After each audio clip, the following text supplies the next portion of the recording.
Hello everyone, আজকে আমরা দেখবো ভাই গতকালকের যে অর্ধেক দেখছিলাম আমরা কার্বনিল যৌগের জারণ। তারপর থেকে আমরা গত লেকচারে ভাই অ্যালডিহাইডের জারণ দেখছিলাম।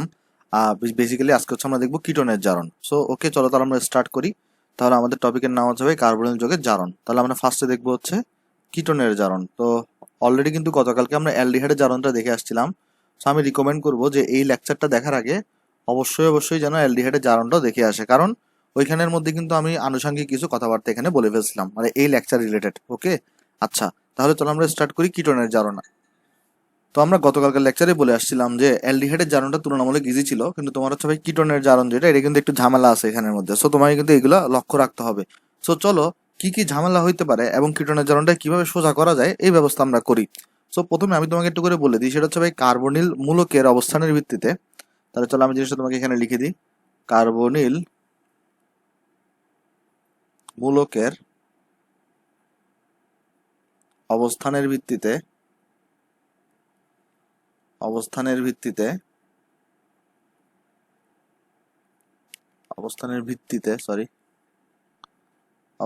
ভিত্তিতে আমাদের যেটা কিটোন আছে ভাই, কিটোন হচ্ছে ভাই তোমার দুই প্রকার হইতে পারে। মানে কার্বনিল মূলকের অবস্থানের ভিত্তিতে কিটোনটা দুই প্রকার হইতে পারে, যথা একটাকে আমরা বলি ভাই প্রতিসম কিটোন,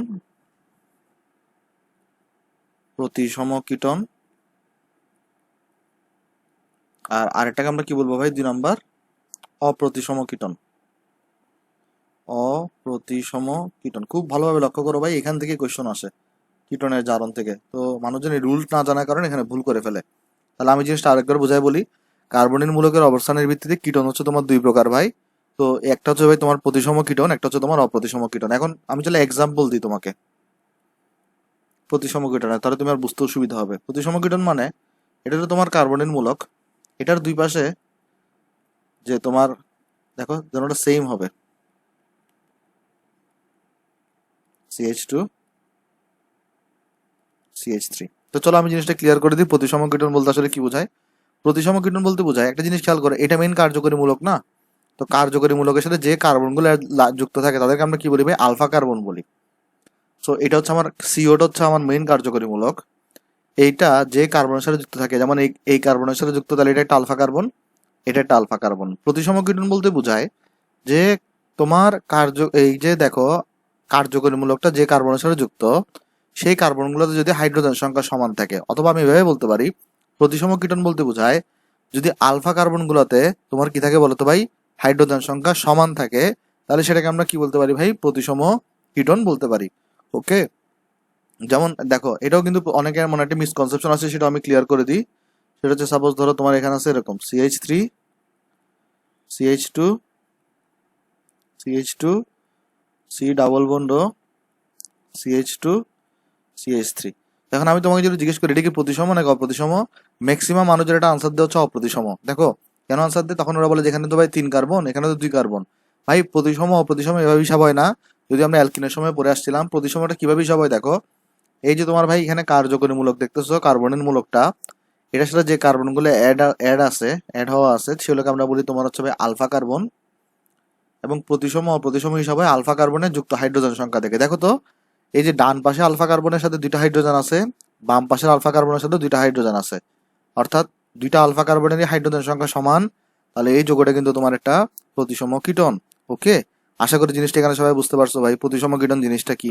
আচ্ছা, তাহলে আমি তোমাকে একটু করে লিখে দিই প্রতিসম কিটোন জিনিসটা কি। সেটা হচ্ছে ভাই, আলফা কার্বনগুলোর মধ্যে যদি আলফা কার্বনগুলোর মধ্যে যদি সমান পরিমাণ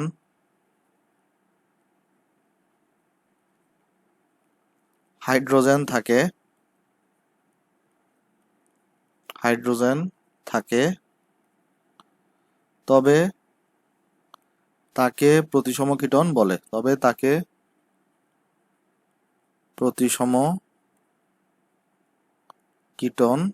বলে।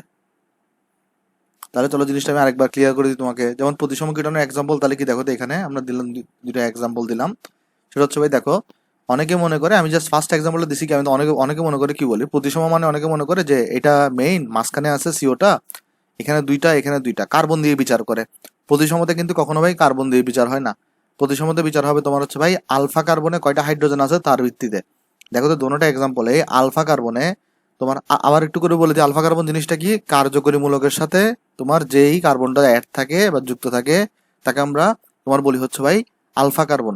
তো আলফা কার্বন গুলোর মধ্যে যদি হাইড্রোজেন সংখ্যা যদি সমান থাকে, যেমন এখানে দুইটা, এখানে দুইটা, এখানেও দুইটা, এখানেও দুইটা, তাহলে সেই যৌগটাকে আমরা বলবো ভাই প্রতিসম কীটন। ভাই কার্বন দেখার দরকারই নেই তোমার, কার্বন সংখ্যা তুমি জাস্ট চেক করবা আলফা কার্বন গুলাতে যে হাইড্রোজেন আছে তারা সেম পরিমাণের হাইড্রোজেন আছে কিনা, থাকলে সেটা প্রতিসম, না থাকলে সেটা অপ্রতিসম। বুঝে যাচ্ছে? তাহলে অপ্রতিসম যদি আমরা এক্সাম্পল দেখতে চাই, দেখো খুব সিম্পল এক্সাম্পল, একটু ভুল করে তো এগুলো আমি এই জন্য লিখে দিচ্ছি, বারবার বারবার বলতেছি এই জন্য। CH3 CH2 C double bond ও CH3, খেয়াল করে দেখো এই যে তোমার এখানে আমি যদি দেখাই, এটা হচ্ছে আমার কার্বনের মূলক CO, এটার সাথে যে কার্বনগুলো আছে, যেমন এটা একটা আলফা কার্বন, এটা একটা আলফা কার্বন। তো লক্ষ্য করে দেখো এই আলফা কার্বনের দুইটা হাইড্রোজেন, এই আলফা কার্বনে তোমার তিনটা হাইড্রোজেন। সো এটা কিন্তু তোমার কি বলতো ভাই অপ্রতিসম, রাইট? তুমি যদি আরো একটা এক্সাম্পল দেখতে চাও দেখতে পারো, ধরো CH3 CH2 CH2 C double bond CH3, এটাও কিন্তু তোমার কি বলতো অপ্রতিসম। কেন? দেখো এখানে তোমার হচ্ছে ভাই মেইন কার্বনের মূলক এটা, এটার সাথে হচ্ছে যারা আছে, যেসব কার্বন আছে এটা আছে, তাদেরকে আমরা বলি আলফা কার্বন। দেখো ভাই বাম পাশের আলফা কার্বনের দুইটা হাইড্রোজেন, ডান পাশেরটাতে তিনটা হাইড্রোজেন। সো এগুলো কিন্তু সবগুলো তোমার হচ্ছে অপ্রতিসম কীটনের এক্সাম্পল। তাহলে আমরা লিখবো অপ্রতিসম কীটন কাকে বলে?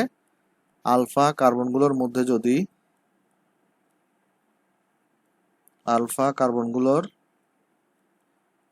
মধ্যে যদি সমান পরিমাণ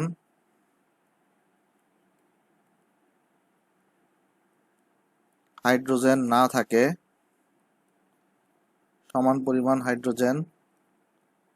না থাকে, তবে তাকে অপ্রতিসম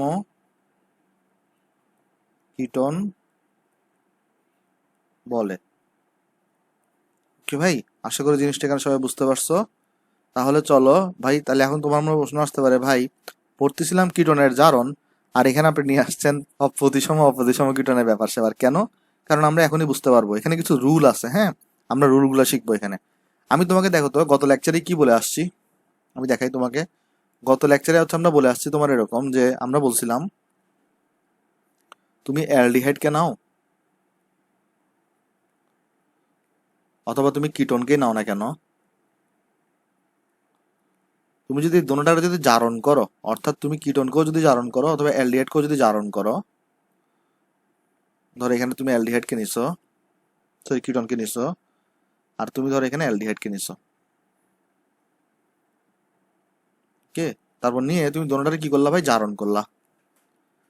তাহলে এটাকেও তুমি জারণের মধ্য দিয়ে পাস করতেছো, এটাকে তুমি জারণ করাচ্ছ।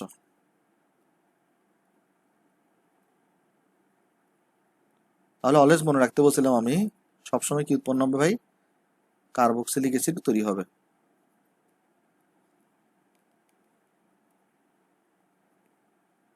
এখানেও সেম ভাবে কার্বক্সিলিক অ্যাসিড তৈরি হবে।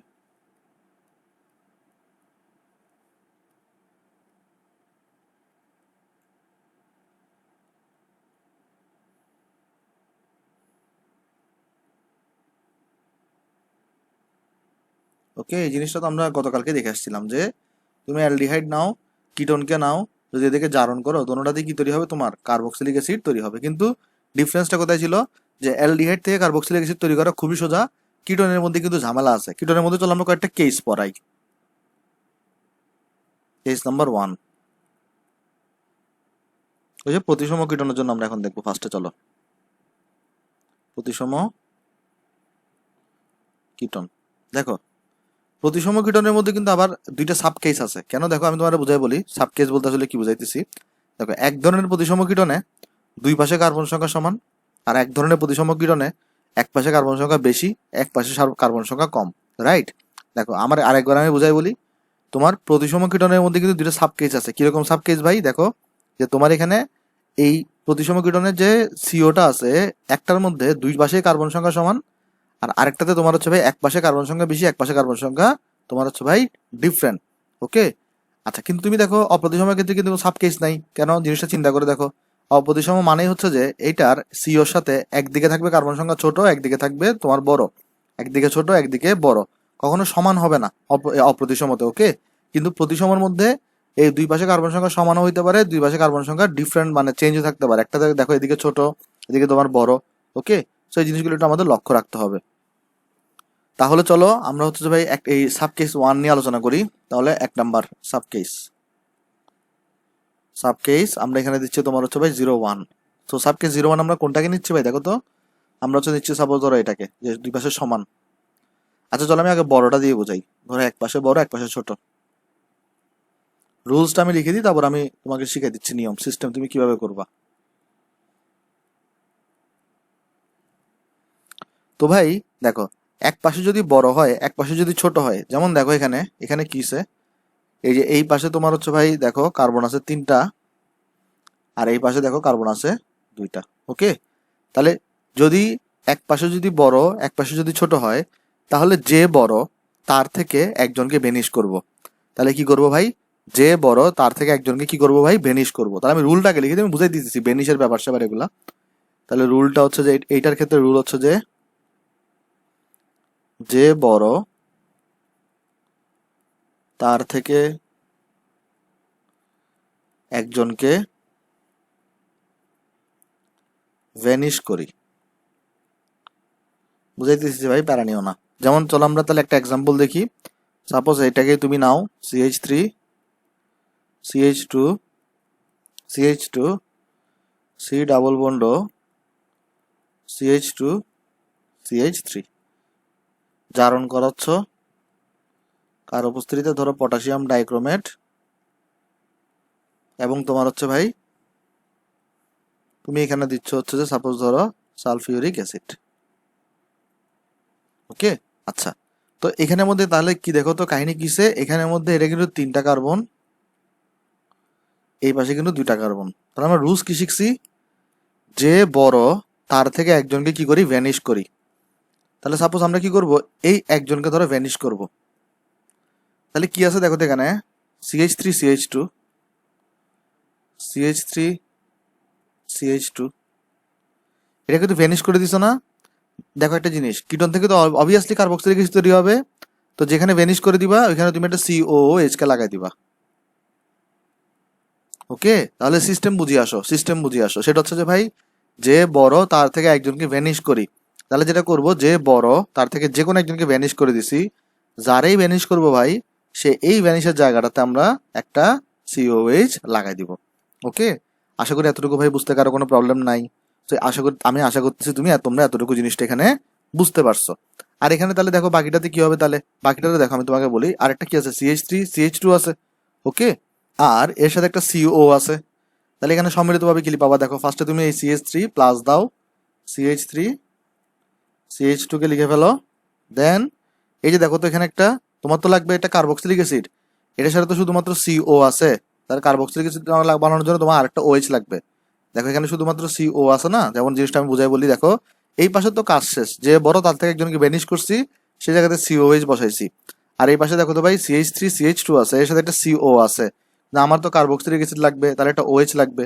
তাহলে আলটিমেটলি জাস্ট এই COর জায়গায় আমি একটা COOH লিখে দিব। ভাই এগুলো কোত্থেকে আসছে দেখার দরকার নাই, তুমি আগে রুল শিখো। তোমার রুল লাগবে, কারণ তুমি পরীক্ষায় যদি কোত্থেকে আসছে বের করতে যাও এগুলা, তোমার তো অবস্থা খারাপ হবে। তোমাকে পরীক্ষাটা দিবে, এটা তোমার হইলো যে ভাই এই বিক্রিয়া লিখতে বলবে তোমাকে। সো তুমি যদি রুলই না জানো তাহলে তুমি বিক্রিয়া কিভাবে লিখবা ভাই? তাহলে আমি রুলটা আরেকবার বলি। রুলটা হচ্ছে ভাই যে বড় তার থেকে একজনকে ভ্যানিশ করি। কি করছি? যে বড় তার থেকে একজনকে ভ্যানিশ করে ওই ভ্যানিশের জায়গায় COH কে বসাইছি। তারপরে দেখো এই পার্টটুকু আছে, এই পার্টটুকুর মধ্যে কি হচ্ছে দেখো তো, এখানে CO যেখানে আছে এই CO সাথে একটা OH লাগাই দিছি, কারণ আমার তো কার্বক্সিলিক অ্যাসিড লাগবে। এগুলা এই যে দেখো এই যে COH এই যে OH গুলো আসছে থেকে, এই জারণ থেকে আসছে। ওকে, অক্সিজেন গুলো বেসিক্যালি জারণ থেকে আসছে। আচ্ছা, আশা করি ভাই জিনিসটা আমরা এখানে ক্লিয়ার ভাই। তাহলে সাব কেস 1 এর মধ্যে আমরা আশা করি জিনিসগুলো সব ক্লিয়ার হয়েছে। চলো তোমাদেরকে আমি তাহলে আরেকটা এক্সাম্পল দিই, মানে এই স্টেপ আর এই সাব কেসেরই। চলো আমি তোমাকে আরেকটা এক্সাম্পল দিই, তাহলে তোমার আরো ক্লিয়ার হবে। আমরা চলো নেক্সট পৃষ্ঠায় আরেকটা এক্সাম্পল দিই। এবার আমরা দিচ্ছি CH3 CH2 C double bond CH2 CH2 CH2 CH3। ওকে, এই সাব কেসের চলো আমরা আরেকটা এক্সাম্পল দেখি। তাহলে চলো এখানে কি হবে দেখি আমরা এখানের মধ্যে কি হওয়া উচিত। চলো তাহলে ফার্স্ট অফ অল দেখো তো ভাই, এখানে আমাকে বলে এটা কি প্রতিসম নাকি অপ্রতিসম? 100% ভাবে এটা প্রতিসম। কেন? কারণ এখানে আলফা কার্বনে 2টা হাইড্রোজেন, এটা তো আলফা কার্বনে 2টা হাইড্রোজেন, কিন্তু এই পাশে কার্বন আছে 4 জন, আর এই পাশে কার্বন আছে তোমার এখানে 2 জন। তোমার জারণ করতে বলছে, জারণ করো। কার উপস্থিতি জারণ করতে বলছে ভাই? Potassium dichromate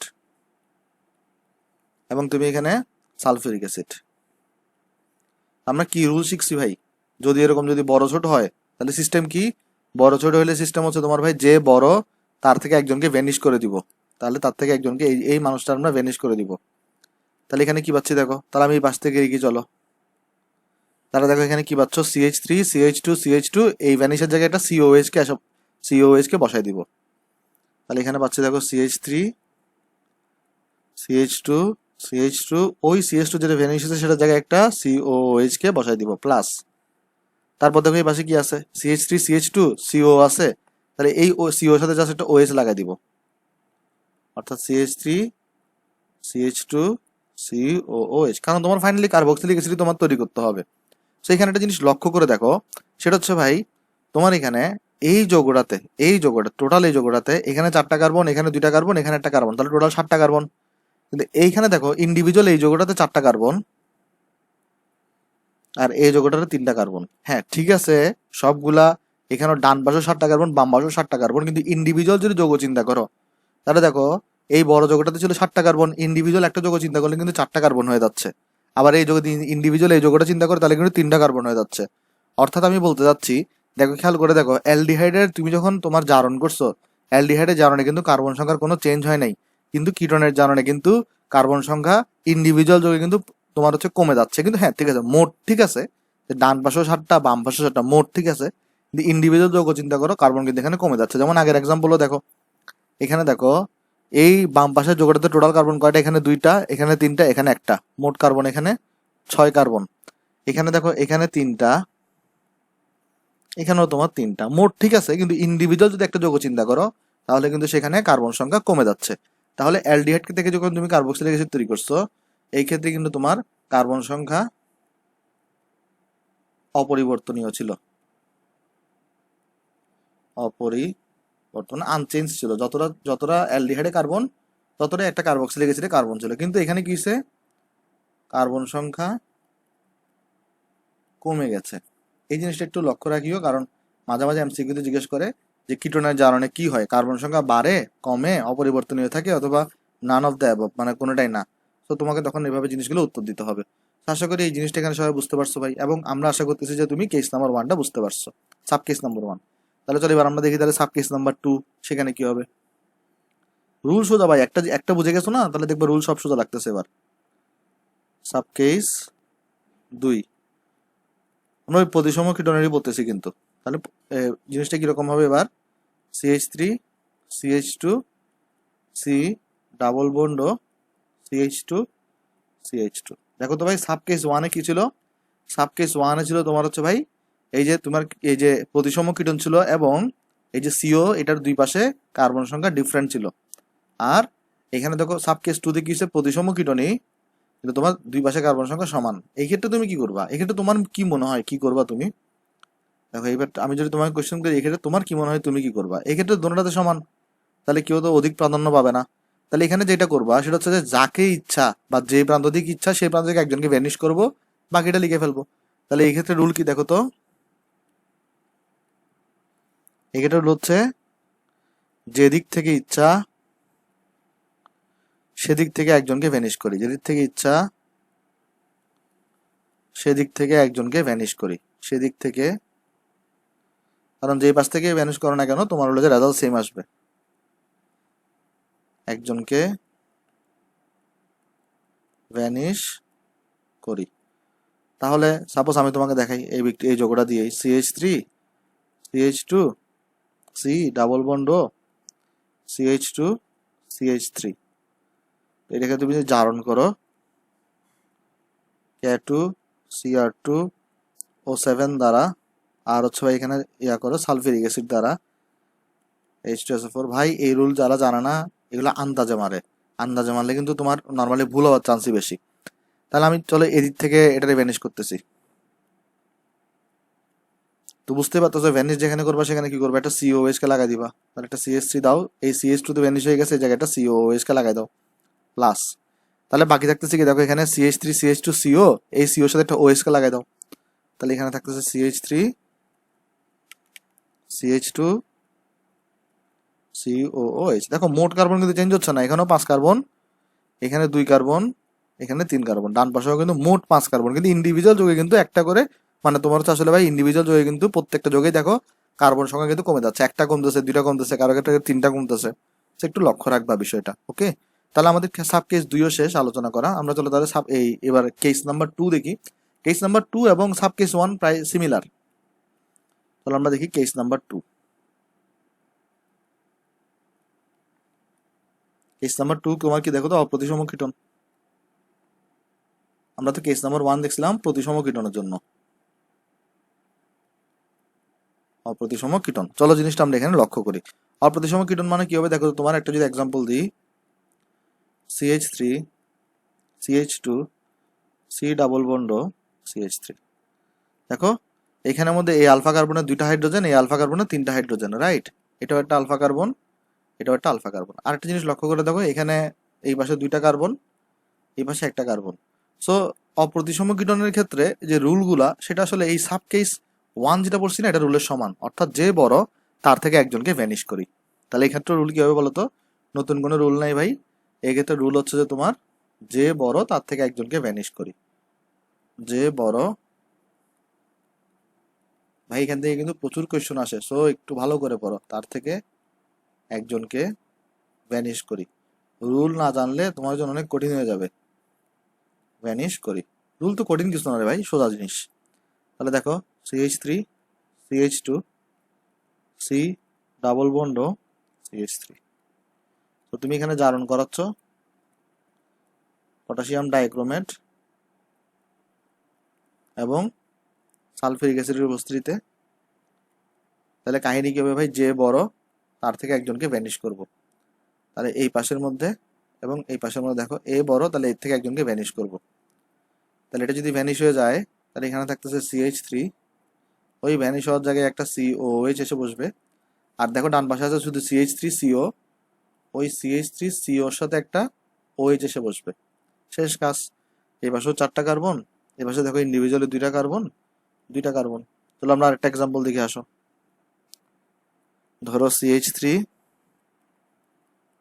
CH2 CH2 C double bond CH3, জারণ করো পটাশিয়াম ডাইক্রোমেট এবং সালফিউরিক অ্যাসিডের উপস্থিতিতে, কি হবে দেখো, যে বড় তার থেকে একজনকে ভ্যানিশ করো, এই সাইডটা বড়, এর থেকে একে ভ্যানিশ করো, আর এখানে আছে এটা। তাহলে এখানে দেখো কি হবে, CH3 CH2 ভ্যানিশ হয়ে এই জায়গাতে COOH বসবে, আর ওই পাশে আছে CH3 CO, এর সাথে একটা OH এসে বসবে। দেখো আমি বারবার বলতেছি, এই যে ওএইচটা কোত্থেকে আসতেছে, COH কোত্থেকে আসতেছে, এটা নিয়ে চিন্তা করতে যাও না, তোমার মাথা খারাপ হবে। হ্যাঁ ব্যাখ্যা করা যায়, ব্যাখ্যা আসলে ইজিলি করা যায়, যে এই জারণ আসলে জারণের মেইন কাজটা কি অক্সিজেন যুক্ত করা, কিন্তু তুমি ব্যাখ্যা করতে যেও না। তোমরা হচ্ছে জাস্ট এখানে ভাই দেখবা, দেখার পরে অ্যানালাইসিস করবে, অ্যানালাইসিস করে তুমি এখানে আনসারটা লিখে দিবা। সো আশা করতেছি যে সবগুলা ভাই বুঝতে পারছো। তবে এতগুলো যে জারণ আমরা পড়লাম কীটনের, একটা ব্যতিক্রম আছে, মানে একটা কীটন আছে যে এই রুলগুলার কোনোটাকে সে ফলো করে না, সেটা কে জানো? সেটা হচ্ছে তোমার ভাই প্রোপানন। চলো তাহলে আমি জিনিসটা তোমাকে এখানে লিখে দিই, যে একটা ব্যতিক্রম আছে, একটু মনে রাখতে হবে এটা, একটা ব্যতিক্রম আছে বা একটা এক্সেপশনাল আছে, ব্যতিক্রম। এই হচ্ছে কি ভাই, প্রোপানন, প্রোপানন। ওকে চলো আমি তোমাকে জিনিসটা দেখাই দিই কিভাবে আসলে প্রোপানন কাজ করে। চলো আমরা তাহলে এখানে একটা পেজ অ্যাড করি। হ্যাঁ দেখো প্রোপানন, তো প্রোপাননের সংকেত কি, প্রোপ মানে 3টা কার্বন থাকবে, 3টা কার্বন দাও, CH3 এটা হচ্ছে তোমার প্রোপাননের সংকেত, রাইট? এটা হচ্ছে তোমার কিসের সংকেত বলো তো? প্রোপানন। এখন আমি যদি তোমাকে জিজ্ঞেস করি প্রোপানন কি প্রতিসম নাকি অপ্রতিসম, দেখো এটাও আলফা কার্বন, এটাও আলফা কার্বন, এখানেও তিনটা হাইড্রোজেন, এখানেও তিনটা হাইড্রোজেন, তাহলে এটা প্রতিসম কীটন। তাহলে এটা প্রতিসম কীটনের রুল ফলো করা দরকার ছিল না? এটা কিন্তু প্রতিসম কীটনের রুল ফলো করার দরকার হলো, তোমার এখানে প্রতিসম কীটনের রুলটা ফলো পুরোপুরি করবে না। কি করবে না বলো তো? পুরোপুরি করবে না। এখানে কি হবে আমি তোমাকে আগে দেখাই দিই কি হবে। এখানে একটা জিনিস দেখো, এখানে যেটা হবে কি উৎপন্ন হবে, এটা তুমি যখন এখানে জারণ করবা, একটাই জাস্ট একটু মনে রাখবা ভাই, বাকিগুলো তো ইজি। একটু খেয়াল মাথায় রাখবা যে প্রোপাননটা আসলে একটু ব্যতিক্রম ধর্মিতা দেখায়, মানে ওই রুলগুলোকে ফলো করে না আর কি। তাহলে এখানে উৎপন্ন হবে CH3 COOH CO2, তারপর তোমার পানি। মানে এক্সট্রা ভাবে এখানে কি তৈরি হচ্ছে দেখো তো, এক্সট্রা ভাবে এখানে কার্বন ডাইঅক্সাইড এবং পানি তৈরি হচ্ছে, যেগুলো আগের কোনোটাতে তৈরি হয় নাই। এটাই হচ্ছে ব্যতিক্রম। আমি জিনিসটা আরেকবার বুঝাই বলি তোমাকে, দেখো যদিও প্রোপাননটা হচ্ছে তোমার একটা প্রতিসম কীটন, সে কিন্তু প্রতিসম কীটনের রুলকে ফলো করতেছে না। এই যে দেখো প্রতিসম কীটনের মধ্যে তাও আর কোন সেকশনে পড়ে? সাবকেস 2 এ পড়ে। কেন দেখো সাবকেস 2 এ পড়তেছে? কারণ এইটার দুই পাশে কার্বন সংখ্যা সেম হইলে সাবকেস 2। তাহলে দেখো এখানে কিন্তু এটার দুই পাশে কিন্তু এখানে একটা কার্বন, এখানে একটা কার্বন, তো ওই রুলটাকে ফলো করার দরকার ছিল, কিন্তু ওই রুলটাকে ফলো না করে সে যেটা করে, এই দুইটা কার্বন নিয়ে সে হচ্ছে একটা CH3 COOH তৈরি করবে, আর আর এই বাকি যে কার্বনটা আছে সেটাকে একটা সে কার্বন ডাইঅক্সাইড তৈরি করবে, এবং তোমার এখানে পানি তৈরি করবে একটা। ওকে, সো এইভাবে তোমার হচ্ছে একটা ব্যতিক্রম ধর্মিতা এখানে সে দেখাচ্ছে। আচ্ছা, এই জিনিসটা আমাদের একটু লক্ষ্য রাখতে হবে ভাই, শুধুমাত্র প্রোপাননই ব্যতিক্রম ধর্মিতা দেখায়। তাহলে আমরা এখানে হচ্ছে যে একটা নোট লিখে দিই কিছু, কারণ আমরা যা যা এখন থেকে শিখলাম সেটা হচ্ছে যে ভাই আমরা লিখবো প্রোপানন বাদে বাকি সব কীটন, বাকি সব কীটন উপরে প্রদত্ত রুলগুলোকে মেনে চলে, রুলগুলোকে মেনে চলে। ওকে, এটা হচ্ছে একটা রুল নোট। 2 নম্বর ইম্পর্টেন্ট নোট, সেটা হচ্ছে কি, আমরা দেখছিলাম অলরেডি অ্যালডিহাইডের জারণে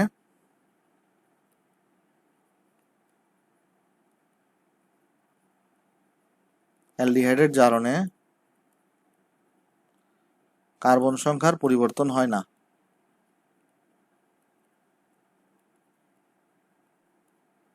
কার্বন সংখ্যার পরিবর্তন হয় না। কিন্তু আমরা মাত্র দেখলাম আজকে যে কিটোনের জারণে,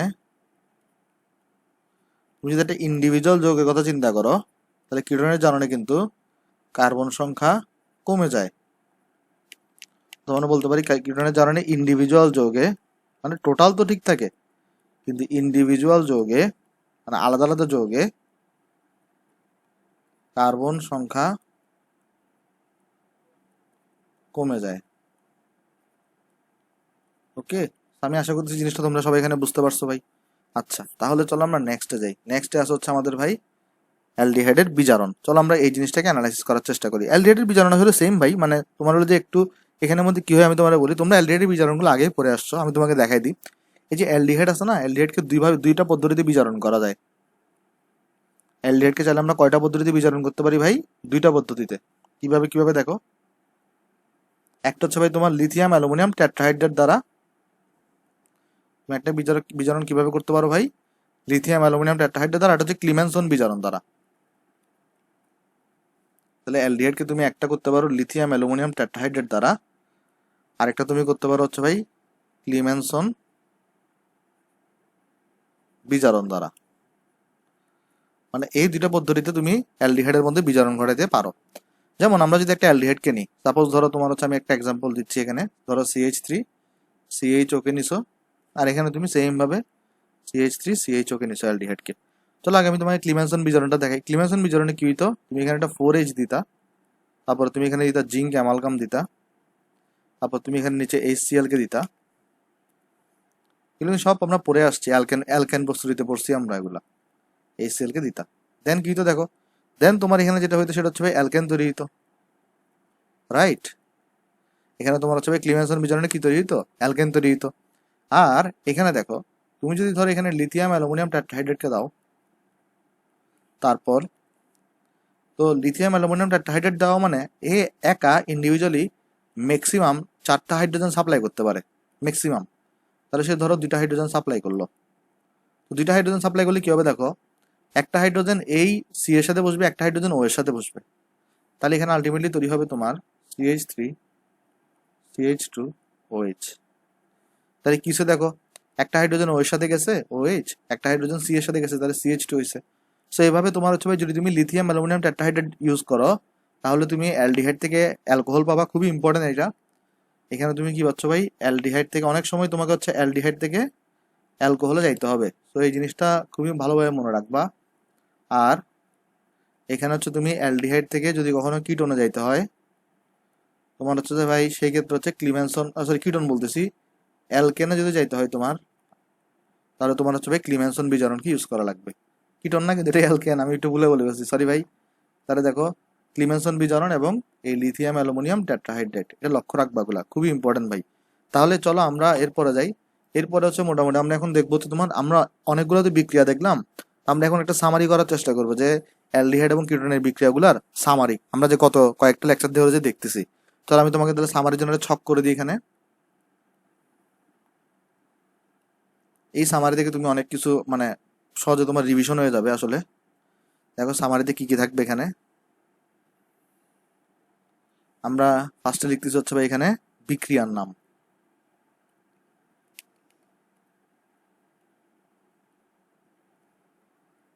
বিক্রিয়ার নাম। আচ্ছা, তারপর আমরা এখানে চলো ছকটা করে দিই।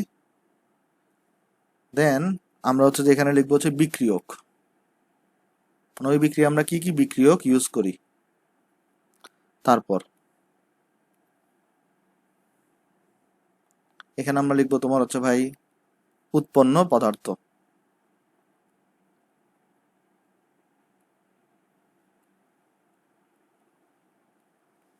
আর এরপর আমরা লিখবো এখানে স্পেশালিটি কি কি আছে এদের এই বিক্রিয়াগুলোর।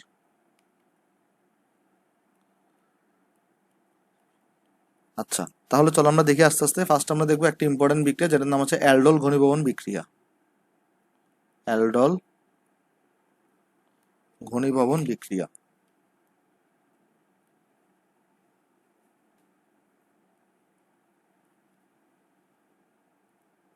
তো অ্যালডোল ঘনীভবন বিক্রিয়াতে আমরা বিক্রিয়ক হিসেবে কি ইউজ করতাম ভাই, ওই যে দেখো তোমার কি ছিল, লঘু সোডিয়াম হাইড্রোক্সাইড ছিল, 20 ডিগ্রি থেকে আমরা 30 ডিগ্রি সেন্টিগ্রেড টেম্পারেচার ইউজ করতাম।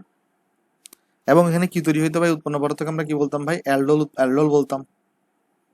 এবং ওইটার স্পেশালিটি কি ছিল, ওইটার স্পেশালিটি ছিল অ্যালডিহাইডও এই বিক্রিয়াটা দিত, কিটোনও এই বিক্রিয়াটা দিবে, তবে মাস্ট এদের আলফা হাইড্রোজেন থাকতে হবে। দেন 2 নম্বরে আসো। 2 নম্বর হচ্ছে তোমার কেনিজারো বিক্রিয়া।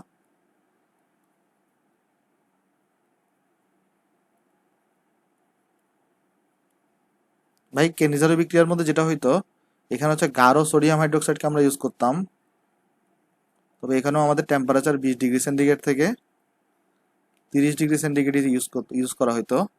এটাতে উৎপন্ন পদার্থ আমাদের ছিল তোমার কি বলতো, ছিল হচ্ছে একটা অ্যালকোহল উৎপন্ন হইতো, আর প্লাস এর সাথে একটা সোডিয়াম অ্যালকানয়েড তৈরি হইতো। তো এটার স্পেশালিটি ছিল অ্যালডিহাইড এবং কিটোন দুইজনই দিবে, কিন্তু এদের কারোর মধ্যে কি থাকতে পারবে না, আলফা হাইড্রোজেন থাকতে পারবে না। আলফা হাইড্রোজেন থাকলে সেটা দিবে না। তারপর আর স্পেশাল বিক্রিয়া কি দেখছি ভাই, যদিও এই এখন যেটা লিখে দিব হ্যালোফোম বিক্রিয়া, এই হ্যালোফোম বিক্রিয়া তোমাকে আমি অ্যালডিহাইড পার্টে দেখাই নাই, কিন্তু হ্যালোফোম বিক্রিয়া হচ্ছে আমরা অনেক জায়গায় দেখে আসছি, ক্লোরোফোম টোরোফোম সব জায়গাতে কিন্তু আমরা হ্যালোফোম বিক্রিয়াটা দেখে আসছি। এবং আমরা এখানে কিন্তু বলছিলাম ওই হ্যালোফোম বিক্রিয়া সংঘটিত করা কারা, যাদের মধ্যে সি কার্বনের মূলক থাকে বেসিক্যালি, হ্যাঁ, এবং এর সাথে একটা CH3 মূলক থাকতে হবে। এগুলো আমরা ব্যাখ্যা করে আসছি অনেক, আমি এখানে ব্যাখ্যা করতেছি না। তো হ্যালোফোম বিক্রিয়াতে আমরা বিক্রিয়ক হিসেবে কাকে ইউজ করতাম, একটা হ্যালোজেনকে, তারপর তোমার সোডিয়াম হাইড্রোক্সাইডকে। এখান থেকে উল্লেখযোগ্য কি তৈরি হইতো, ওই যে ক্লোরোফর্ম টাইপের CH3। এবং বেসিক্যালি এটা স্পেশালিটি কি ছিল তোমার, অবশ্যই সেই যৌগটাতে C ডাবল বন্ড ও থাকতে হইতো, একটা CH3 থাকতে হইতো। এই পাশে যা থাকুক ম্যাটার না, কিন্তু অবশ্যই এই যে C ডাবল বন্ড এবং CH3 থাকতে হবে। তো যাদের মধ্যে সি ডাবল বন্ড ও নাই তাদেরকে আমরা চেক করতাম জারণ করে যে সি ডাবল বন্ড ও এবং সিএসটি তৈরি হয় কিনা। যদি তৈরি হয় তাহলে তারাও সেক্ষেত্রে এই হ্যালোফর্ম বিক্রিয়াটা দিত। এগুলো আমরা ডিটেলসে পড়ে আসছি ভাই, এগুলো নিয়ে আশা করি আর বিস্তারিত বলতে হবে না। তো দেন আমরা চলে যাই 4 নম্বরে, যে শিফ ক্ষারকের যে তৈরির বিক্রিয়া। শিফ ক্ষারক আমি ইচ্ছা করে আর হ্যালোফর্মটা এখানে আলোচনা করি নাই, কারণ হ্যালোফর্মটা তুমি আগে অনেকবার বেশ কয়েকবার পড়াইছি। তো শিফ ক্ষারক কিভাবে দিত? শিফ ক্ষারক দিত বেঞ্জাল ডিহাইড থাকতো, বেঞ্জাল ডিহাইড থাকতো। এই বেঞ্জাল ডিহাইডটা কার সাথে রিয়াকশন করতো ভাই? এই যে তোমার RnH2 বা ArNH2 এর সাথে, রাইট? সো এখানে স্পেশাল কি এই যে পদার্থটা তৈরি হতো সেটাকে তুমি কি বলতা? শিফ ক্ষারক বলতা। ওকে, এবং এখানের মধ্যে স্পেশালিটি কি? অবশ্যই এখানে বেঞ্জালডিহাইড থাকতে হবে। এবং আরেকটা স্পেশালিটি ছিল, যদি বেঞ্জালডিহাইড তোমার হচ্ছে যে ওই যে অ্যারোমেটিক অ্যামিনের সাথে রিয়াকশন করে যে শিফ ক্ষারকটা তৈরি করতো সেটার একটা স্পেশাল নাম ছিল, যার নাম আমরা বলতাম অ্যানিল, রাইট? এটা আমরা গত লেকচারে দেখে আসছি। তো আমি আশা করতেছি ভাই তোমার এখানে আর কোনো প্রবলেম নাই। তাহলে চলো আমরা নেক্সটে যাই। তো নেক্সট দেখো আমাদের এখানে কি আছে ভাই? নেক্সট আছে হচ্ছে আমাদের ভাই অ্যালডিহাইড এবং কিটোনের মধ্যে পার্থক্য। ওকে, সো এখানে আমরা বেশ কিছু পরীক্ষার মাধ্যমে আসলে এটা করতে পারি পার্থক্যকরণটা। আমি আগে তোমাকে ছক করে দিই, এরপর আমি পরীক্ষাগুলো তোমাকে দেখাই দিব। কারণ তুমি আগে থেকে যদি একটু প্রিপারেশন নিয়ে রাখো জিনিসগুলো বুঝতে তোমার আসলে সুবিধা হবে। ওকে, তাহলে চলো আমি এখানে একটা ছক করে দিই ফার্স্টে। এখানে একটা আমি ছক করে দিই তোমাকে। তো প্রথমে ছকটাতে আমরা এখানে লিখবো হচ্ছে পরীক্ষা, দেন আমরা এখানে লিখবো তোমার হচ্ছে অ্যালডিহাইড এবং কিটোন। তাহলে চলো আমরা প্রথমে এখানে লিখি হচ্ছে ভাই পরীক্ষা, এরপর আমরা লিখলাম এখানে অ্যালডিহাইড, এবং এখানে আমরা লিখলাম তোমার হচ্ছে ভাই কিটোন। আচ্ছা, তাহলে চলো আমরা দেখি আসো। তো প্রথমে আমরা যেটা করবো হচ্ছে টলেন্ট বিকারক। আমরা আগে থেকে একটু জাস্ট এগুলো পড়ে রাখতেছি। টলেন্ট বিকারকের বিক্রিয়া তো এখনো পড়ি নাই, টলেন্ট বিকারকের বিক্রিয়া আমরা সামনে পড়বো। ওকে, তো দেখো টলেন্ট বিকারকের ক্ষেত্রে যেটা হয়, অ্যালডিহাইড টলেন্ট বিকারকের সাথে রিয়াকশন দেয়, অ্যালডিহাইড টলেন্ট বিকারকের সাথে রিয়াকশন দিবে, কিন্তু কিটোন টলেন্ট বিকারকের সাথে রিয়াকশন দিবে না। কেন? একটু করে যদি বলি, টলেন্ট বিকারক হচ্ছে মৃদু জারক, কিন্তু আমরা জানি কিটোনের জারণে অনেক ঝামেলা আছে। তো এই জন্য অ্যালডিহাইড সহজে টলেন্ট বিকারকের সাথে রিয়াকশন দিলেও কিটোন রিয়াকশন দেয় না। এই জন্য এটা হচ্ছে একটা বিরাট পার্থক্য। এরপর হচ্ছে আমরা আরেকটা বলবো ফেলিং দ্রবণ পরীক্ষা।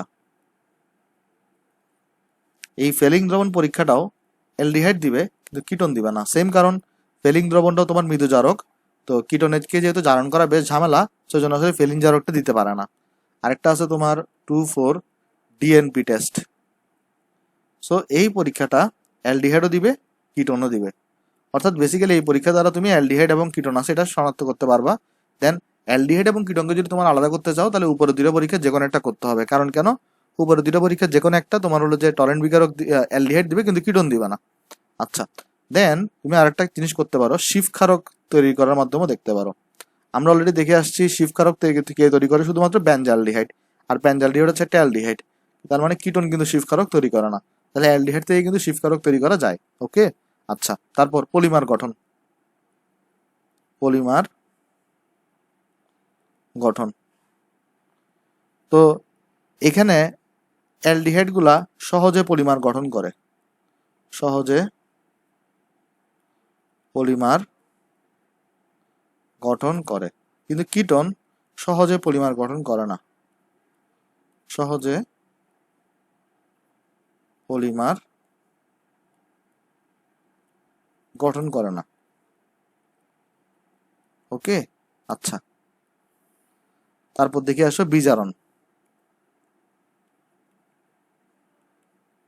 তুমি দেখবা তুমি যদি 1 ডিগ্রি অ্যালডিহাইডকে যদি বিজারণ করো তাহলে তোমার হচ্ছে যে ভাই তুমি দেখবা যেখানে 1 ডিগ্রি অ্যালকোহল তৈরি হয়।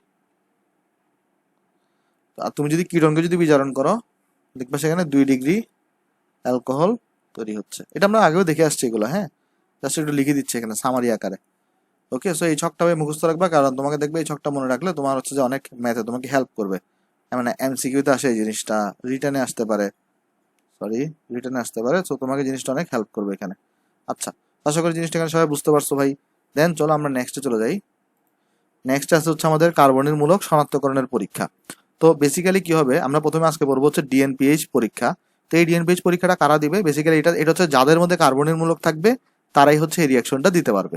অর্থাৎ আমরা চলো বলি, সেটা হচ্ছে যে এই 2,4 ডিএনপিএইচ পরীক্ষাটা কারা দিবে? যাদের মধ্যে কার্বনের মূলক থাকবে তারা এই পরীক্ষাটা দিবে। এখন কার্বনের মূলক কোনটা অলরেডি তোমাদের জানার কথা, HCC ডাবল বন্ড ও এই দুই পাশে দুইটা হাত খোলা, এটাকে আমরা বলি কার্বনিল মূলক।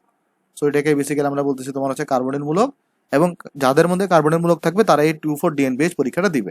তো এটা আমরা গতকালকে দেখছিলাম। এটা তো কিছুটা দেখো তো এখানে তোমার, আমরা ধরো কার্বনের মূলক এখানে আঁকতেছি, তো এখানে একটা হাইড্রোজেনকে আমরা এখানে এখানে এখানে একটা জিনিস দেখো, এখানে তুমি একটা অ্যালকাইল মূলক আর কে দাও, যদি হাইড্রোজেন থাকে সেটা দ্বারা বোঝায় অ্যালডিহাইড, যদি আর থাকে সেটা দ্বারা বোঝায় কিটোন। তাহলে এটা হচ্ছে তোমার একটা এই কার্বনিল মূলক যুক্ত একটা যৌগ, হাইড্রোজেন থাকলে অ্যালডিহাইড এবং আর থাকলে তোমার এখানে কিটোন। আমরা কি করতাম এটাকে কালকে দেখছিলাম, আমরা অ্যামোনিয়ার 1 ডিগ্রি জাতকের সাথে বিক্রিয়া করাচ্ছিলাম। তাহলে H2N, তারপরে তোমার এখানে NH, দেন তোমার এখানে একটা বেঞ্জিন আঁকো,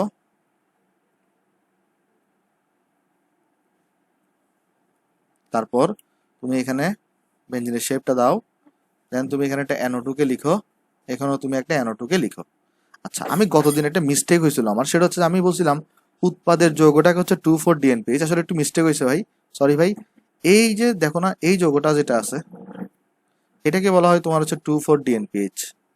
সরি ভাই, আমি আন্তরিকভাবে দুঃখিত, আমি গতকালকে লেকচার আসলে খেয়াল করি নাই জিনিসটা, আসলে ল্যাপটপ প্রবলেম করতেছিল তো আমার গতকালকে, এই জন্য আমি খেয়াল করি নাই।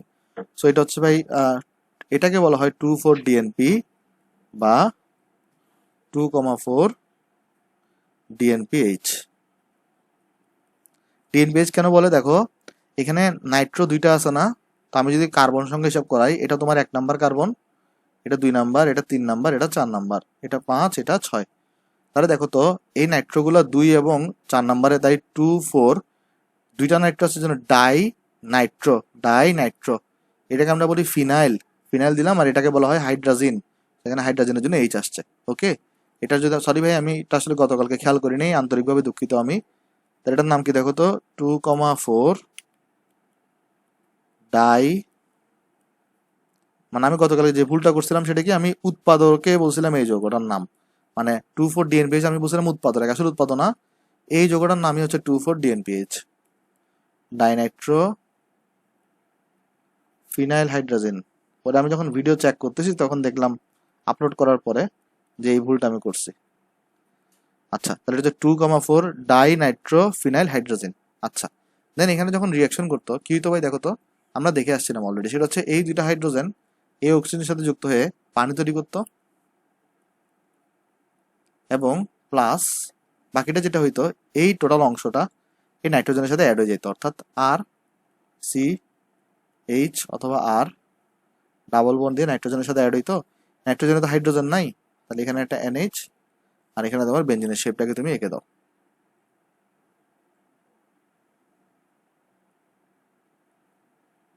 বেঞ্জিনের শেপটাকে তুমি তাহলে এখানে এঁকে দাও। তাহলে এখানে তোমার একটা NO2, এখানেও তোমার একটা NO2 আছে। তো এইটা যেটা কি করতো, এইটা একটা অদক্ষেপ তৈরি করতো, যেটাকে আমরা বলতাম হলুদ কমলা অদক্ষেপ।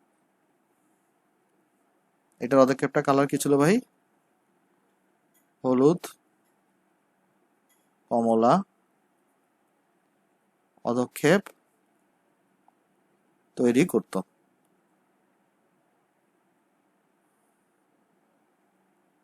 ওকে, আশা করি বুঝতে পারছি ভাই। আচ্ছা, এখানে আরেকটা জিনিস বলি, এই যে ভাই দেখতেছো না 2,4 ডিএনপি বা তোমার হচ্ছে যে 2,4 ডিএনপিএইচ, এটাকে আরেকটা নাম বলা হয়, এটাকে আবার কেউ কেউ ব্রাডির বিকারকও বলে, ব্রাডির বিকারক। তো নামগুলো অনেক ইম্পর্টেন্ট ভাই, একটু লক্ষ্য রাখবা। কোনো কোনো বইতে এটাকে 2,4 ডিএনপি বলে, কোনো কোনো বইতে 2,4 ডিএনপিএইচ বলে। এক্সাক্ট কারেক্ট যদি আমাকে জিজ্ঞেস করে তাহলে আমি বলবো 2.24 ডিএনপিএইচ, এটাই হচ্ছে কারেক্ট, কারণ ডাই নাইট্রোফিনাইল হাইড্রাজিন।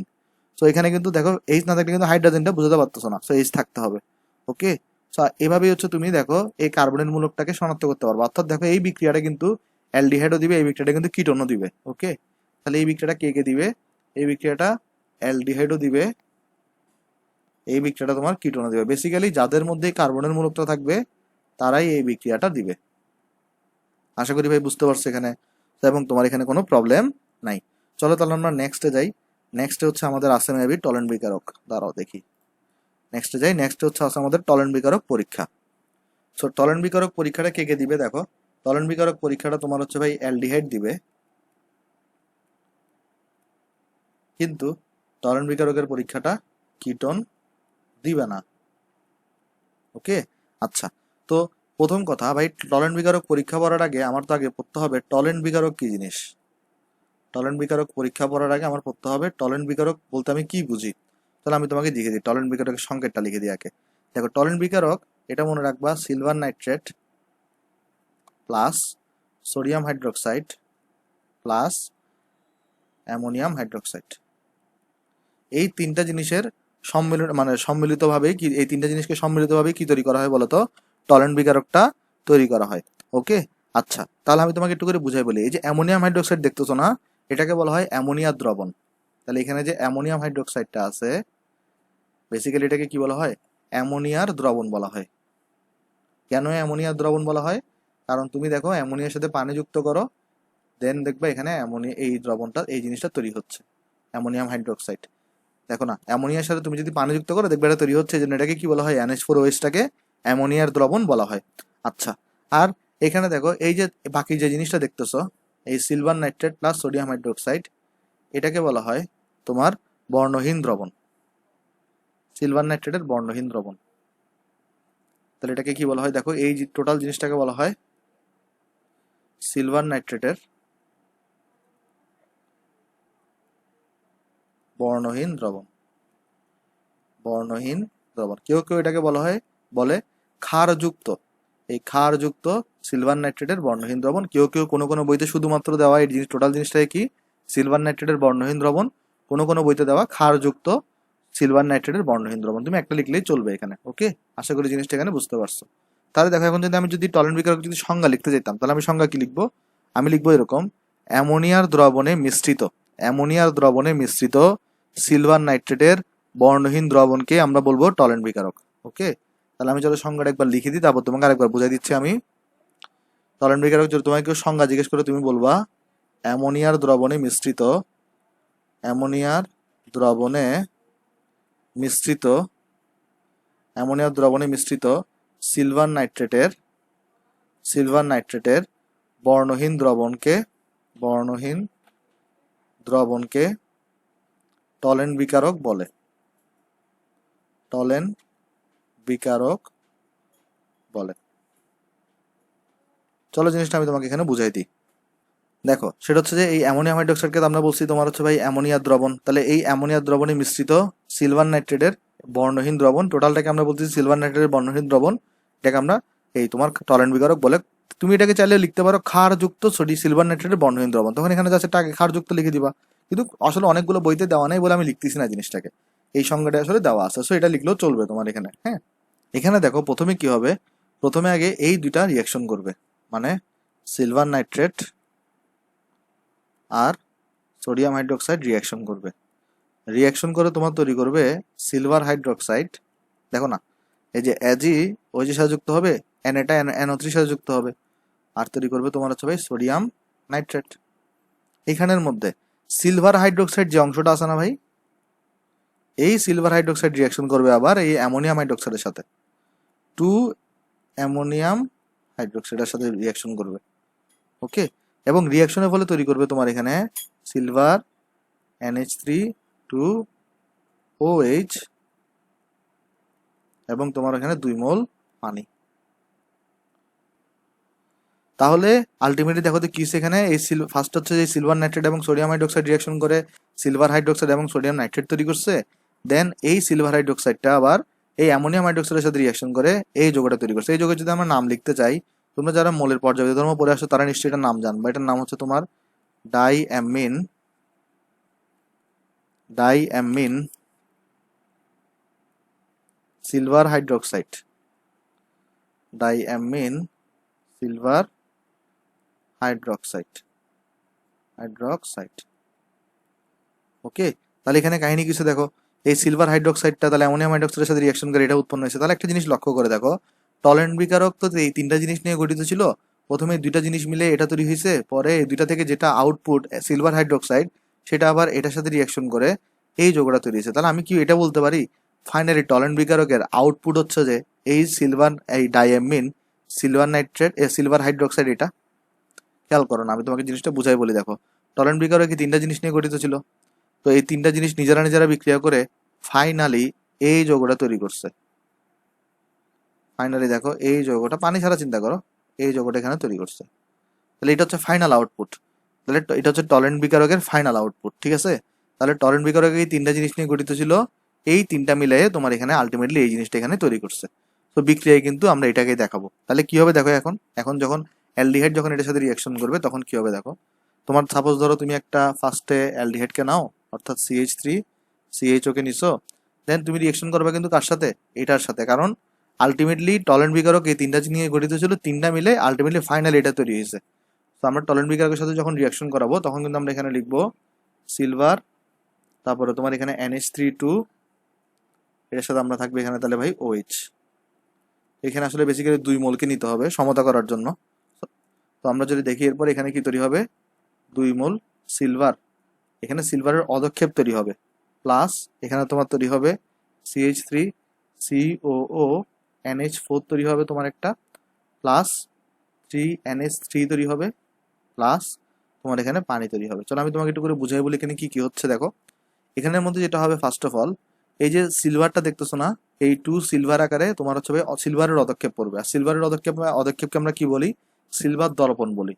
সিলভারের অধক্ষেপকে আমরা কি বলি বলো তো ভাই, সিলভারের দর্পণ বলি। সিলভারের দর্পণ কেন বলি ভাই, দেখো আমি তোমার বুঝাই বলি। কারণ সিলভারের অধক্ষেপগুলা সাদা সাদা হয়, এবং তোমার হচ্ছে যে এটা একটা অনেকটা আয়নার মতো সৃষ্টি করে, মানে এটাকে আসলে মানে ওই এটার মধ্যে প্রতিবিম্ব দেখা যায় আর কি, ওই সাদা অধক্ষেপটার মধ্যে। সেটাকে বেসিক্যালি জন্য বলা হয় সিলভারের দর্পণ বলা হয়। এরপর দেখো, তাহলে এই 2 মিলে সিলভারের দর্পণ তৈরি হয়েছে এখানে। আর এখানে যে CH3CO ছিল, এটার সাথে একটা এই NH3 2 দেখতেছো না, এগুলো যুক্ত হয়ে আলটিমেটলি CH3CO NH4, এখানে দেখো 3NH3, আর এখানে তোমার এখানে পানি তৈরি হয়েছে। সো আমি তোমাকে রিকমেন্ড করবো এই বিক্রিয়াটা একটু মুখস্থ রাখো, কারণ এটা আসলে তুমি পরীক্ষার হলে যদি সমতা করতে যাও তাহলে তোমার একটু অবস্থা খারাপই হবে। তো তুমি আসলে একটু করে জিনিসটা 2 বার প্র্যাকটিস করলে তোমার মুখস্থ হয়ে যাবে।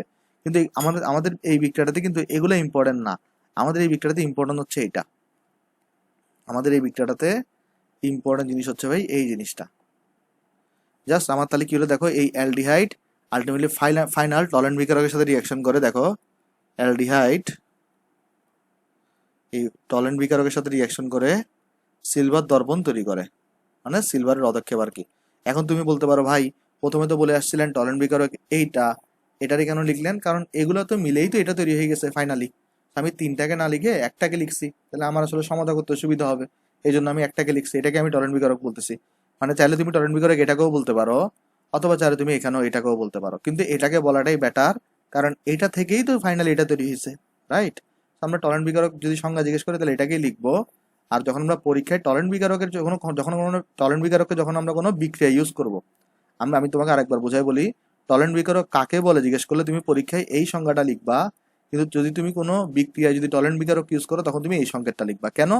কারণ এইটা দিয়ে সংজ্ঞা দেওয়াটা ইজি, আর এটা দিয়ে বিক্রিয়া ঘটানোটা ইজি। কারণ তিনটা দিয়ে যদি বিক্রিয়া ঘটাতে চাও তোমার একটু ডিফিকাল্টি হবে, সেই জন্য আমরা বিক্রিয়ার সময় এটাকে লিখবো। ওকে, আশা করি ক্লিয়ার হয়েছে ভাই জিনিসটা। আচ্ছা, তাহলে এখানে আমরা কি লিখবো, আমরা প্রথমে লিখবো তাহলে এখানে অ্যালডিহাইড টলেন্ট বিকারকের সাথে বিক্রিয়া করে, আমরা লিখবো হচ্ছে ভাই অ্যালডিহাইড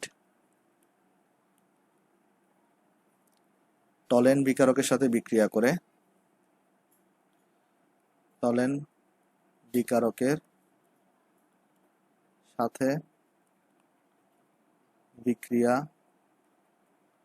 করে সিলভার দর্পণ উৎপন্ন করে, সিলভার দর্পণ উৎপন্ন করে। ওকে, আমরা এই জিনিসটা এখানে লিখে ফেলছি। আচ্ছা, আশা করি জিনিসটা এখানে বুঝতে পারছো। আচ্ছা, এখন তুমি যদি ভাই এই জিনিসটার সাথে যদি ভাই কিটোনে রিয়াকশন করাইতে তাহলে কি হতো? কোনো রিয়াকশন দেখাইতো না। অর্থাৎ এই কিটোনের সাথে তুমি যদি টলেন্ট বিকারকের রিয়াকশন করাও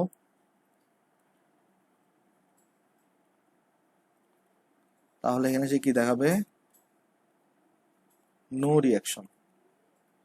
এই ক্ষেত্রে আসলে 2টাও দেওয়ার দরকার নাই, আমরা তো আগেটাতে 2 দিছিলাম কারণ সমতা করার জন্য। তো 2টা তোমার এখানে দেওয়ার দরকার নাই। তাহলে টলেন্ট বিকারকের সাথে রিয়াকশন করলে কোনো এখানে রিয়াকশন দেখাচ্ছে না। তাহলে আমরা এখানে একটা জিনিস লিখতে পারি, সেটা হচ্ছে যে ভাই টলারেন্ট বিকারকের সাথে কিন্তু কোনো বিক্রিয়া করে না। আচ্ছা, এটাকে একটু আমরা নিচে নামাই এবং আমরা একটু করে উপরের বিক্রিয়া সম্পর্কে আরেকটা লাইন লিখি। দেখো, এই যে উপরের বিক্রিয়ায় যে পদার্থটা তৈরি হয়েছে না, এই বিক্রিয়াটাকে তোমার কখনো উত্তপ্ত করা যাবে না, কারণ উত্তপ্ত করলেই এখানে বিস্ফোরণ ঘটবে। তাহলে আমরা লিখবো এরকম, এই বিক্রিয়াটিকে, উপরের বিক্রিয়াটিকে আর কি, হ্যাঁ, এ বিক্রিয়াটিকে কখনো উত্তপ্ত করা যাবে না, উত্তপ্ত করলে বিস্ফোরণ ঘটবে। উত্তপ্ত করলে বিস্ফোরণ ঘটবে। ওকে, আশা করি ভাই ক্লিয়ার হয়েছে জিনিসটা। সো এইগুলো এইভাবেই তোমার হচ্ছে ভাই তোমার টলারেন্ট বিকারক এভাবে তোমার হচ্ছে যে এলডিআর এর সাথে রিয়াকশন করে, কিন্তু কিটোনের সাথে রিয়াকশন করে না। তারপরও একটা কোয়েশ্চেন অনেক সময় পরীক্ষায় দিয়ে দেয়, সেটা হচ্ছে ভাই তোমার এই টলারেন্ট বিকারক এলডিআর এর সাথে বিক্রিয়া করলেও কেন সেটা হচ্ছে কিটোনের সাথে বিক্রিয়া করে না, এটা লিখতে বলে তোমাকে, ব্যাখ্যামূলক কোয়েশ্চেন অনেক সময় 2 নম্বর কোয়েশ্চনে লিখে। চলো আমি তোমাকে তাহলে ব্যাখ্যাটাও লিখে দিই। তাহলে এখানে আমরা লিখবো এরকম, টলেন বিকারক, সংক্ষেপে আমরা এটার লিখতে পারি এরকম, diamine, sorry, diamine silver hydroxide, silver হাইড্রেটকে আমরা টরেন্ট বিকারক বলি আর কি, হ্যাঁ, একটু আগে যেটা দেখে আসছি। সিলভার হাইড্রোক্সাইড একটি জটিল যৌগ, জটিল যৌগ যা মৃদু ক্ষারক হিসেবে কাজ করে, যা মৃদু ক্ষারক হিসেবে কাজ করে। আমরা লিখবো এরকম এরপরে, যেহেতু তোমার কিটোনের জারণ ঘটানো সহজ নয়, কিটোনের জারণ ঘটানো, জারণ ঘটানো সহজ নয়, তাই টলেন বিকারক,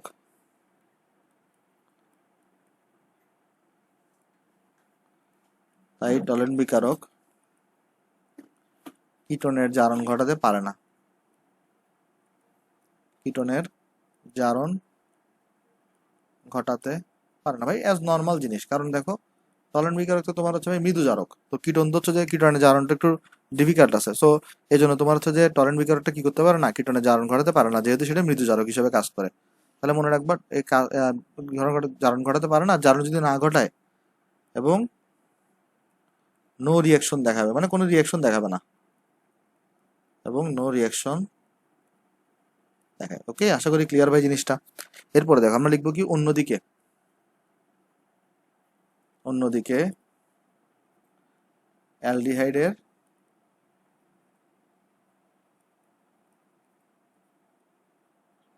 জারণ ঘটানো সহজ বিধায়, জারণ ঘটানো সহজ বিধায় তোমার হচ্ছে কি হবে, দেখো তো এখানে জারণ ঘটানো সহজ বিধায় এই তোমার এখানে কি হবে, এই টলেন্ট বিকারক অ্যালডিহাইডের সাথে রিয়াকশন করে, টলেন্ট বিকারক অ্যালডিহাইডের সাথে রিয়াকশন করে বা অ্যালডিহাইডের সাথে বিক্রিয়া করে তোমরা যেটা করবে সেটা হচ্ছে ভাই, অ্যালডিহাইডের সাথে বিক্রিয়া করে কি তৈরি করবে ভাই, সিলভার দর্পণ উৎপন্ন করে। এভাবেই তুমি হচ্ছে যে ভাই চাইলে ইজিলি শনাক্তকরণ করে ফেলতে পারবা। আমি যদি একটা শেপ দিয়ে বুঝাই এখানে তোমার, তাহলে আরো ভালো ফিল পাবা। দেখো, ধরো এখানে একটা পাত্রকে নাও, তারপর ধরো এখানে তুমি একটা পাত্রকে নাও। ওকে, তাহলে দেখো এবার ধরো, আচ্ছা আমি 3টা পাত্র দিই, তোমার একটা ভালো একটা এক্সাম্পল দিই, এটা একবার বইটা আসছিল, আমি ম্যাথও করবো জিনিসটাতে। তো তোমার এখানে কোয়েশনে বলছে কি, যে এই 3টা পাত্রের মধ্যে একটাতে তোমার এই অ্যালকোহল আছে, একটাতে তোমার কি আছে দেখো তো, অ্যালকোহল আছে, একটাতে অ্যালডিহাইড আছে, একটাতে তোমার এখানে কিটোন আছে। তোমার কোশ্চেনে করছে কি দেখো, এই তিনটা পাত্রের মধ্যে একটাতে অ্যালকোহল, একটাতে অ্যালডিহাইড, একটাতে কিটোন আছে। তো বলছে তুমি এখানে কিভাবে এই জিনিসটাকে মানে এই তিনটা জিনিসকে তুমি আলাদা করবা। তাহলে একটা ব্যাপার খেয়াল করো, এই তিনটা পাত্রের যে কোনো একটাতে অ্যালকোহল, যে কোনো একটাতে অ্যালডিহাইড, যে কোনো একটা কিটোন আছে। আমি ফার্স্ট অফ অল কি করব, এই তিনোর জায়গাতে 2,4-DNPH টেস্ট করাবো। তিনো জায়গাতে আমি কি করব, first of all 2,4-DNPH test করাবো, 4-DNPH টেস্ট করাবো, 2,4-DNPH টেস্ট করবো। এতে যেটা হবে, অ্যালকোহল যেটাতে নাই সেটা ছাড়া বাকিগুলোতে কিন্তু হলুদ এবং কমলা রঙের অদক্ষেপ পড়বে। ধরো এখানেও তোমার হচ্ছে যে অদক্ষেপ পড়ছে হলুদ কমলা বর্ণের, আবার ধরো এটাতেও অদক্ষেপ পড়ছে হলুদ কমলা বর্ণের। ওকে, তাহলে এটাতে কোনো অদক্ষেপ পড়ে নাই, তাহলে বুঝে নিতে হবে এটাতে আছে অ্যালকোহল। কারণ আমরা কি জানি, অ্যালকোহল 2,4-DNPH এর সাথে রিয়াকশন করে কোনো অদক্ষেপ দেয় না, কিন্তু কার্বনিল মূলক যাদের আছে যেমন অ্যালডিহাইড, কিটোন, এরা কিন্তু অদক্ষেপ দিবে। তাহলে এখন তুমি শিওর হয়ে গেছো ফার্স্ট পাত্র এবং থার্ড পাত্র এই দুইটা পাত্রের মধ্যে যে কোনো একটাতে অ্যালডিহাইড আছে, যে কোনো একটাতে কিটোন আছে। দেন তুমি কি করো, দোনোটাতে আবার টলেন্ট বিকারক অ্যাড করো। দোনোটাতে কি অ্যাড করো ভাই, টলেন্ট বিকারক, টলেন্ট বিকারক। এখানেও তুমি অ্যাড করো টলেন্ট বিকারক। তুমি দেখলা এখানে সাদা সাদা অদক্ষেপ পড়তেছে, তার মানে এটা সিলভার দর্পণ, তার মানে এটা হচ্ছে অ্যালডিহাইড। আর এখানে কোনো কিছুই হচ্ছে না, তার এটা কিটোন। এভাবে তুমি 2 স্টেপের মাধ্যমে কিন্তু ভাই শিওর হয়ে গেলা যে কোনটাতে তোমার হচ্ছে অ্যালডিহাইড আছে, কোনটাতে অ্যালকোহল আছে, কোনটাতে কিটোন আছে। ফার্স্টে কি করলা, 2,4-DNPH টেস্ট করাইলা, দেখলে অ্যালকোহল রিয়াকশন করলো না, দেন অ্যালকোহল আলাদা হয়ে গেল। দেন তুমি যেটা করলা সেটা হচ্ছে ভাই ওই যে টলেন্ট বিকারকের পরীক্ষাটা করাইলা, এবং টলেন্ট বিকারকের পরীক্ষা করানোর মাধ্যমে তুমি হচ্ছে শিওর হয়ে গেলা। সো আচ্ছা, এরপরে এই আরেকটা পরীক্ষা আছে অ্যালডিহাইড এবং কিটোনের শনাক্তকরণ, এটা হচ্ছে ফেলিং দ্রবণ পরীক্ষা। আজকে আমার হাতে সময় কম বলে এটা আমি আজকে দেখাতে পারতেছি না, এবং এগুলো দেখাতে পারতেছি না, এগুলো আমি নেক্সট লেকচারে দেখাই দিব। ফেলিং দ্রবণটাও দেখাই দিব নেক্সট লেকচারে, এটাও দেখাই দিব। তাহলে আজকে এতটুকুই থাক। তোমরা যদি ভিডিওটা যদি পরে যদি বুঝো তাহলে ভিডিওতে লাইক করতে পারো, এবং বন্ধুদের সাথে ভিডিও শেয়ার করতে পারো, চ্যানেলে সাবস্ক্রাইব করতে পারো ভাই। সবাই ভালো থাকবেন, আসসালামু আলাইকুম।